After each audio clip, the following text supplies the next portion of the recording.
है मेरे जहन में उजाला, मुझे क्या दबा सकेगा कोई जुल्मतों का पाला। मुझे फिक्र अमन आलम, तुझे अपनी जात का गम है, मैं तुलू हो रहा हूं, तू गरूब होने वाला।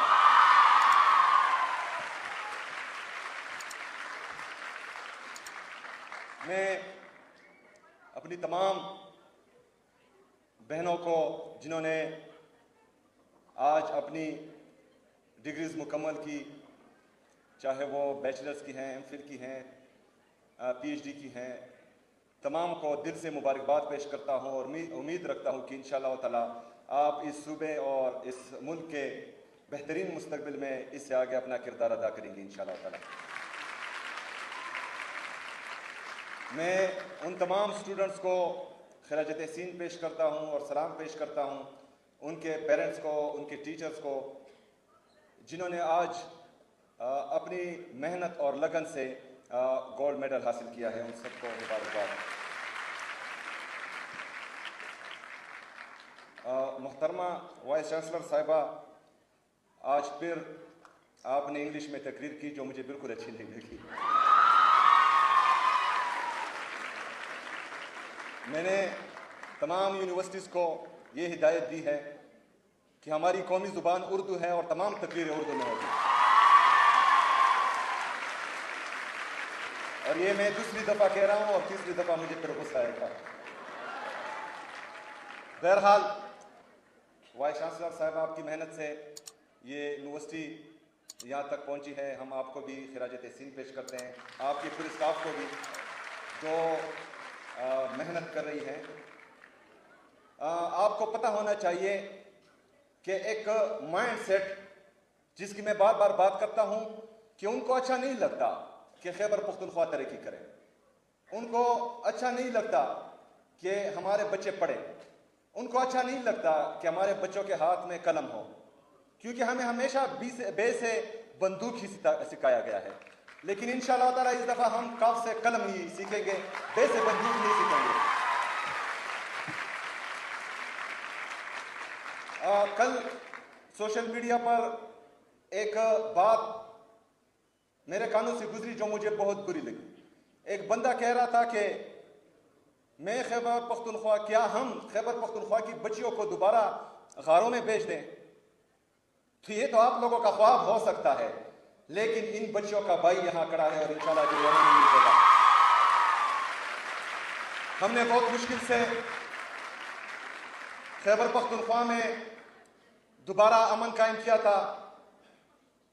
हमारी बच्चियां और बच्चे पुरअमन माहौल में तालीम हासिल कर रही थी, लेकिन बंद कमरों के फैसलों ने एक दफा फिर हमारी जिंदगी अजीरन बनाई हुई है, जिस पर मैं बार बार तनकीद करता हूं। और बंद कमरों के फैसले हमेशा नुकसानदेह होते हैं। हम तनकीद भी करते हैं, साथ में एक पॉलिसी भी देते हैं, और अगर उस पॉलिसी पे अमल किया जाए तो इसमें कोई छोटा या बड़ा नहीं होता। इससे तमाम खैबर पख्तूनख्वा की आवाम का भी फायदा है और पाकिस्तान का भी फायदा है। यहां पर एक दफा फिर जो मैं बार बार कह रहा हूं कि मिलिट्री ऑपरेशन की तैयारी हो रही है, तो मिलिट्री ऑपरेशंस, इनके ऑफिशियल स्टेटमेंट्स हैं कि तकरीबन 22 से ज्यादा मिलिट्री ऑपरेशन खैबर पख्तूनख्वा में हुए हैं, 14,000 से ज्यादा इंटेलिजेंस बेस्ड ऑपरेशंस हुए हैं, लेकिन फिर भी दहशतगर्दी खत्म नहीं हो रही।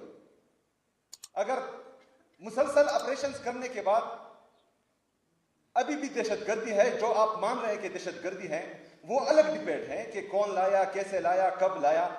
वो भी हम बताते रहते थे कि आ रहे हैं, अभी पहाड़ों पर हैं, अभी नीचे आ रहे हैं, अब बाजारों तक पहुंच गए, अभी हमारे घरों तक पहुंच गए।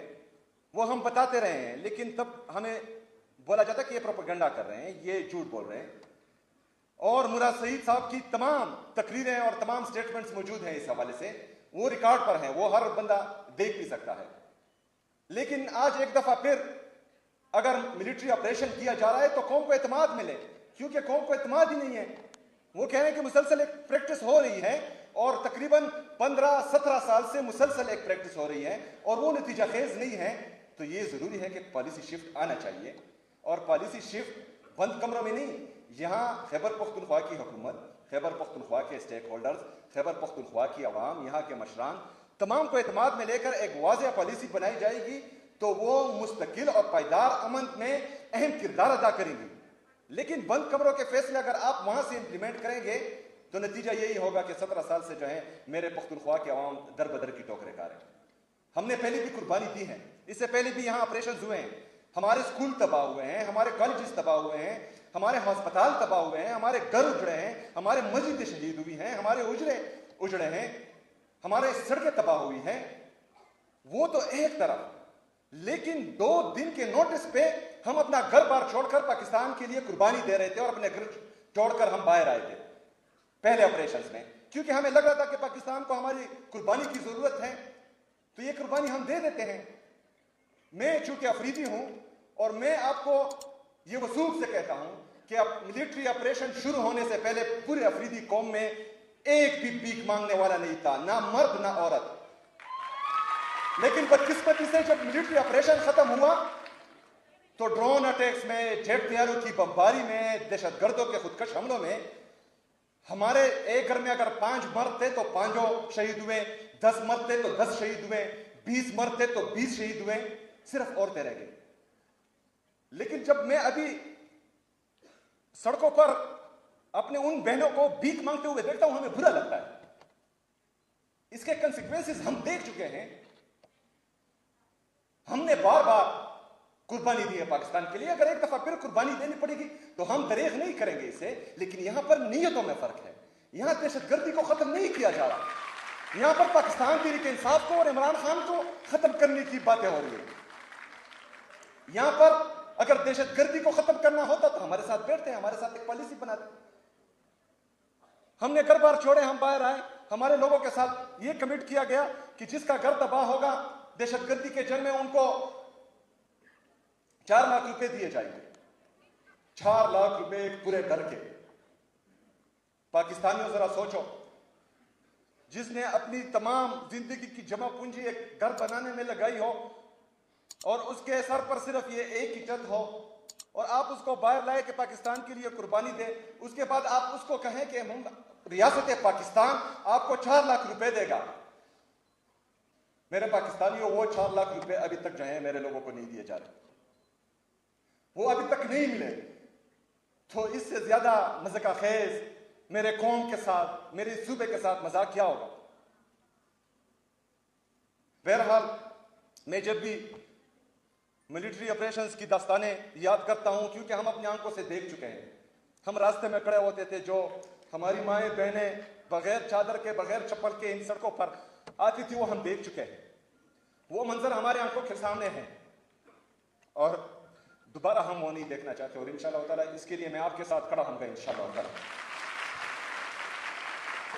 खुशी का मौका है, मेरी बहनें जो एक माइंड सेट आपको गारों में बेचने का बोल रहे हैं, इंशाअल्लाह ताला आपका ये भाई आपको तालीम भी देगा, आपको रोजगार भी देगा और इंशाअल्लाह ताला खड़ा रहेगा। हम ला रहे हैं इंटर्नशिप पॉलिसी जो तकरीबन तैयार है और कुछ जगहों पर हम अनाउंस भी कर चुके हैं। जो हमारी बहन भाई डिग्री लेकर फारिग हो रहे हैं, इंशाअल्लाह ताला उनको हम रोजगार के मौके भी देंगे। जो हम यूथ पॉलिसी मुतारफ करवा रहे हैं, हमारी जो टैलेंटेड स्टूडेंट्स हैं, यूथ हैं, उनके लिए इंशाअल्लाह ताला हम उनका ख्याल रखेंगे और उनको आगे लाने में हर किस्म की मदद उनको फराहम करेंगे इंशाअल्लाह ताला। बस आपने एतमाद रखना है, सबसे पहले तो आपने घबराना नहीं है। अगर मेरी आंखों में आप आंसू का कतरा देखें तो वो आंसू का कतरा आपके मुस्तकबिल के लिए, आपके दुख और दर्द के लिए होगा। ये कभी खौफ से मेरी आंखें जो हैं आप नम नहीं देखेंगे, कभी डर से मेरी आंखें आप नम नहीं देखेंगे इंशाअल्लाह। मैं जो वाइस चांसलर साहिबा रोड की बात कर रही थी, तो मैं यहां से अनाउंस करता हूं कि उस पर कल से ही काम किया जाए। उस रोड पर हमने हायर एजुकेशन डिपार्टमेंट में जो इसका ग्रांट तकरीबन 1 बिलियन से कम था, हमारी हुकूमत उसको 10 अरब रुपए तक पहुंचा चुकी है। इससे पहले जो हायर एजुकेशन डिपार्टमेंट का बजट था वो तकरीबन 24 अरब रुपए था।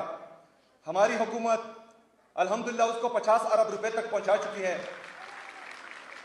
इमरान खान साहब के विजन के मुताबिक इमरान खान की ये सूबाई हुकूमत, इमरान खान जो पाकिस्तान का सबसे मकबूल तरीन लीडर है, इमरान खान जो पाकिस्तान का सबसे कबूल तरीन लीडर है, इमरान खान जो नेशनल इंटेग्रिटी की जमानत है, इमरान खान जो पॉलिटिकल और इकोनॉमिक स्टेबिलिटी की अलामत है, उसके विजन के मुताबिक हम इंसानों में इन्वेस्ट करेंगे। इंशाअल्लाह ताला इमरान खान की ये हुकूमत अपने अवाम के साथ चट्टान की तरह खड़ी होगी इंशाअल्लाह ताला। बहुत शुक्रिया, बहुत मेहरबानी। वमा लेना इधर